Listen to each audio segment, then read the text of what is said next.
আচ্ছা, বেবি কি করে আসে গো? আমার জন্য একটা বেবি নিয়ে আসতে পারো না তুমি? বেবি নিয়ে আসতে হবে মানে? বেবি দিয়ে তুমি কি করবে? না, সবার কাছে তো বেবি আছে। আমারও ইচ্ছে করছে আমার যদি একটা বেবি থাকতো। দেখতে কত ভালোই না দেখাতো। হয়েছে হয়েছে, তুমি নিজেই তো একটা বাচ্চা। আগে বড় হয়ে নাও, তারপর বেবি এনে দিব। তুহিনের মুখ থেকে বেরিয়ে আসা এই ছোট্ট শব্দটা তনুর ইগোতে এসে আঘাত করলো। নিজের স্বামীর মুখ থেকে এমন কথা শোনার জন্য তনু মোটেও প্রস্তুত ছিল না। নিজের স্বামী কিনা এমন করে তনুকে বাচ্চা বলতে পারলো। তনু নিজেকে সবসময় বড় ভাবে, কারণ তনুর এখন বিয়ে হয়ে গেছে। আর বিয়ের পর প্রতিটা মেয়ে বড় হয়ে যায়, এমনটা তনু চিন্তা করে। তনুর নিজের স্বামী তুহিনের দিক থেকে মুখ ফিরিয়ে নিতেই তুহিন খানিক অবাক হয়ে গেল। তুহিন তনুকে উদ্দেশ্য করে খানিক কৌতূহলী কণ্ঠে জিজ্ঞেস করলো। তনু, কি হয়েছে? মন খারাপ করেছো নাকি? আমি মন খারাপ করলেই বা আপনার কি? আমার মন ভালো থাকুক বা খারাপ, সেটা একান্ত আমার ব্যক্তিগত ব্যাপার। ওমা, এত অভিমান কি জন্য? আমি তো তোমাকে কিছু বলিনি। তুমি এমন করে অভিমান করলে কেন? আমাকে কিছু বলেছেন কি না সেটা আপনি নিজেকেই প্রশ্ন করে দেখুন। দেখো কাণ্ড, একদম ছোট বাচ্চাদের মতো করে অভিমান করো তুমি। তুমি এমন করলে চলে বলো? খবরদার, আপনি আমাকে একদম বাচ্চা বলবেন না। আমি মোটেও বাচ্চা না, আমি বড় হয়েছি। আচ্ছা, তাই নাকি? কতটা বড় হয়েছো তুমি শুনি? এখনো তো বাচ্চাদের মতোই অভিমান করো। বুঝেছি, আপনি কসম করেছেন আমাকে অপমান করে কথা না বলে আপনি থাকতে পারবেন না। ঠিক আছে, আমি আসছি। যেখানে আমার সম্মানটা নেই সেখানে আমি অন্ততপক্ষে থাকতে পারবো না। তনু তুহিনের উপর প্রচণ্ড রাগ করে উঠে চলে যেতে নিল। তুহিন তনুর এমন অভিমান দেখে পুরো হয়ে গেছে। তনু এখন একদম ছোট্ট বাচ্চাদের মতো করে অভিমান করে।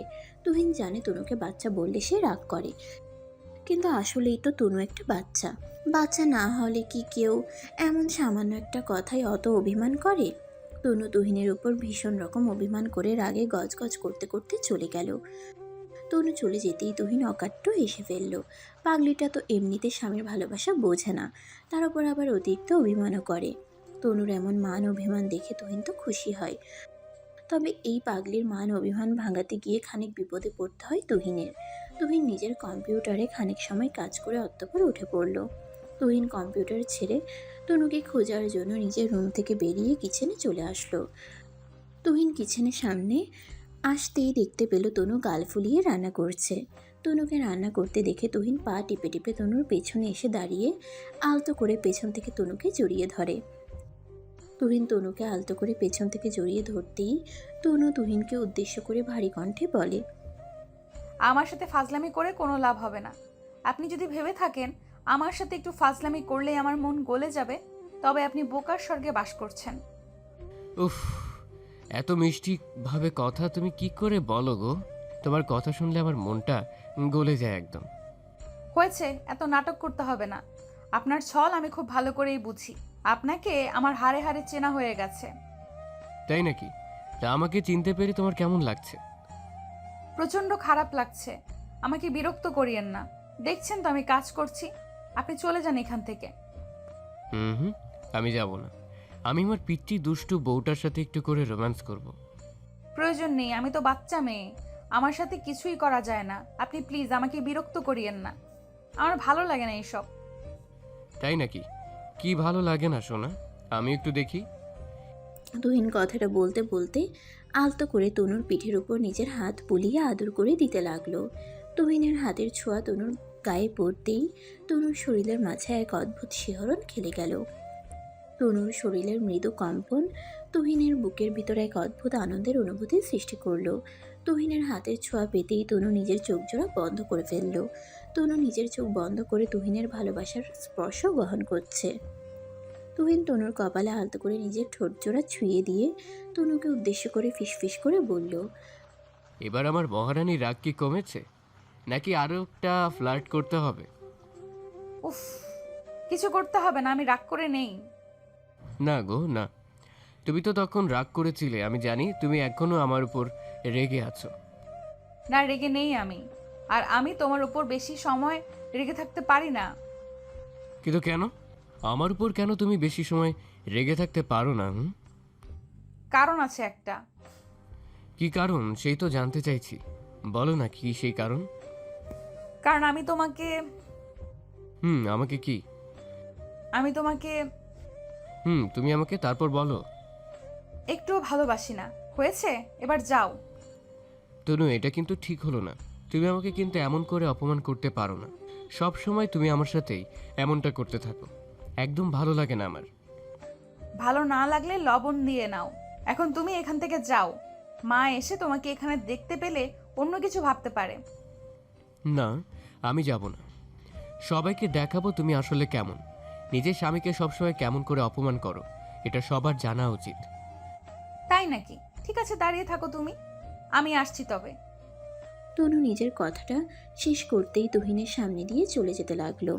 তনু তুহিনের সামনে দিয়ে চলে যেতে নিতেই তুহিন মুচকে হাসি দিয়ে ফেলল। তনু তুহিনের উপর বেশি সময় রাগ করে থাকতে পারে না, কারণ তুহিন নিজের দুষ্টুমির দ্বারা ঠিক তনুর মনটাকে গলিয়ে দিবে, আর তনুর মন গলিয়ে দিয়ে তনুর সাথে হাসি ঠাট্টা করা শুরু করে দিবে। তনু কিচেন থেকে বেরিয়ে রুমের দিকে চলে যেতেই তুহিন আপন মনে কিছু একটা ভেবে নিল। তুহিনের ভাবনাটা আসলে কি সেটা বোঝার উপায় নেই। তুহিনও কিচেন থেকে বেরিয়ে সোজা নিজের ঘরের দিকে চলে আসলো। তুহিন নিজের ঘরের দিকে আসতেই দরজার সামনে তুহিন থমকে দাঁড়ালো। তুহিন দরজার সামনে দাঁড়িয়ে ঘরের ভিতর উকি দিতেই দেখতে পেল তার ছোট্ট পিচ্চি বউটা ঘরের মধ্যে কাজ করছে। তুহিন তনুকে কাজ করতে দেখে ধীরে ধীরে ঘরে প্রবেশ করলো। তুহিন নিজের ঘরে প্রবেশ করতেই পা টিপে টিপে তনুর দিকে এগিয়ে এসে দুম করে তনুকে জড়িয়ে ধরে নিজের কোলে তুলে নিল। তুহিন তনুকে নিজের কোলে তুলে নিতেই তনু হকচকিয়ে গিয়ে তুহিনকে উদ্দেশ্য করে বলতে লাগলো, উফ, তুমি আবার আমাকে জ্বালাতন করতে চলে এসেছো। আমি তোমাকে বারণ করেছিলাম তো আমার পিছু না করতে। তোমার বারণ শোনার জন্য কি আমি বসে আছি নাকি? তুমি এত শত বারণ শুনতে পারবো না? কিন্তু কেন আমার বারণ শুনবে না তো কার বারণ শুনবে? তাছাড়া আমি ভালোই দেখতে পাচ্ছি আজকাল তোমার ব্যবহার অনেক বদলে গেছে। কেমন বদলে গেছে শুনি? এই যে আগে তুমি অনেক ভালো ছিলে, এখন তুমি অনেক পচা হয়ে গেছো। উফ, আমাকে ছেড়ে দাও, পড়ে গেলে আমার কোমর ভেঙে যাবে। আরে কিছুই যাবে না। তাছাড়া আমার উপর কি তোমার বিশ্বাস নেই নাকি? আমি আমার পিচ্চিকে ছেড়ে দিব না, ভয় নেই। শোনো, এখন ফাজলামি রেখে আমাকে আমার কাজ করতে দাও। এমনিতেই আমার অনেক লেট হয়ে গেছে। আমি অনেক লেট হয়ে গেছি। এখন যদি আমি কিছু না করি তবে আরো বেশি লেট হয়ে যাবে আমার। লেট হলে হোক, আমার কথা হলো তুমি আমাকে এড়িয়ে চলতে চাইছো কেন? আগে কি সুন্দর কিছু বলার আগেই আমাকে চুমু দিতে, এখন দাও না কেন? কারণ এখন আপনি আমাকে অপমান করবেন। আমি একটা বেবি চেয়েছি বলে আপনি আমাকে বাচ্চা বলেছেন, তাই আপনার জন্য সব বন্ধ। আমি তো তোমাকে আদর করে বাচ্চা বলি, আসলে তো তুমি অনেক বড়। তাই? একদম তাই শোনা। তুমি তো অনেক বড়, বড় একটা মানুষ। আচ্ছা, বুঝলাম। তবে আমাকে একটা বেবি এনে দাও। আমার একটা বেবি চাই। আমার খুব ইচ্ছা একটা বেবির। প্লিজ আমাকে একটা বেবি এনে দাও। বেবি কি তোমার এক্ষুনি লাগবে নাকি পরে দিলে হবে? না, আমার এক্ষুনি লাগবে। আমাকে এক্ষুনি এনে দাও। তাই? আমি যদি এখন বেবি দিতে চাই তোমায়, তবে তো অনেক লেট হয়ে যাবে। আমি লেট করলে তো তোমার কাছে সমস্যা হবে। আরে ধুর, কিচ্ছু হবে না, আমি ম্যানেজ করে নিব। তুমি আমাকে বেবি দাও। তনুর কথাটা শুনে এবার তুহিন খানিক দম ধরল। তনু তো এবার তাকে আচ্ছা ঝামেলায় ফেলে দিয়েছে। তুহিন ভেবেছে তনুর সাথে একটু করে মজা করে তনুর সাথে কথা বলে চলে যাবে সে, কিন্তু এখন তো তনু বেবি চাইছে, তাও আবার জেদ ধরেছে সে। বিয়ের পর থেকে আজ অব্দি তনুর সাথে তুহিনের অন্য কোনো কিছুই হয়নি যা বলে বেবি আসতে পারে, যা হলে বেবি আসতে পারে। যদিও তুহিন তনুর থেকে অন্য কিছু প্রত্যাশা করে, তবে সেটা তো তনুর সাথে করা যায় না, কারণ তনু এমনিতেই একটু বাচ্চা মেয়ে। তনুর সাথে যদি সে কিছু করার চেষ্টা করে তবে সেটা তনু ভালোভাবে নিবে না। তনু তুহিনকে ভুলও বুঝতে পারে। এখন তুহিন একটা জাতাকলে পড়ে গেছে, কি করবে সে সেটা সে নিজেও বুঝতে পারছে না। তুহিন আপন মনে কিছু একটা চিন্তা করছে। তনু তুহিনকে চিন্তা করতে দেখে মৃদু কণ্ঠে তুহিনকে উদ্দেশ্য করে বলল, আচ্ছা, তুমি আবারও চিন্তা করতে বসে পড়েছো? এত কি চিন্তা করছো? এত চিন্তা করে লাভ নেই। তুমি আমাকে বলো, আমাকে বেবি দিবে কি না? থামবে একটু? দেখতেই তো পাচ্ছ আমি ভাবছি। আর বেবি বেবি যে করছো, আমি যদি কিছু করি তখন বলবে আমি ভালো না। তুমি আবার কি করবে? বেবি আনতে গেলে অনেক কিছু করতে হয়, তুমি সেসব করতে পারবে না তো। কিছু থেকে কিছু হলেই কান্না করা শুরু করে দিবে। আরে করব না, সত্যি তুমি যা বলবে আমি তাই করব। আহা, আমার তো ভাবতেই অবাক লাগছে যে আমার কোলেও অন্য সবার মতো একটা বাচ্চা থাকবে। তোমার লাগছে অবাক, আর আমার লাগছে লজ্জা। কি যে করি আমি। হয়েছে, আমি বুঝতে পেরেছি তুমি আমাকে কিছুই দেবে না। অযথা আমার সাথে মজা ফাজলামি করছো তুমি। আসছি আমি, আমার আর কিচ্ছু লাগবে না। তনু আবারও অভিমান করে তুহিনের সামনে দিয়ে চলে যেতে নিল। তুহিন এবার আর উপায় না পেয়ে তনুর হাতটা দুম করে ধরে ফেলল। তুহিন তনুর হাত ধরে তনুকে আটকে নিয়ে তনুর চোখের দিকে তাকালো। তনুর চোখের মায়ায় তুহিন বরাবর আটকে যায়। আজও তার ব্যতিক্রম হলো না। তুহিন তনুকে আটকে দিয়ে তনুকে উদ্দেশ্য করে বলল, ঠিক আছে, তুমি যখন এত করে বলছো তখন আমি আর বারণ করব না। চলো বেবি, নিয়ে আসি। সত্যি তুমি ভেবে নিয়ে আসবে? ও, তুমি তো অনেক ভালো একটা জামাই।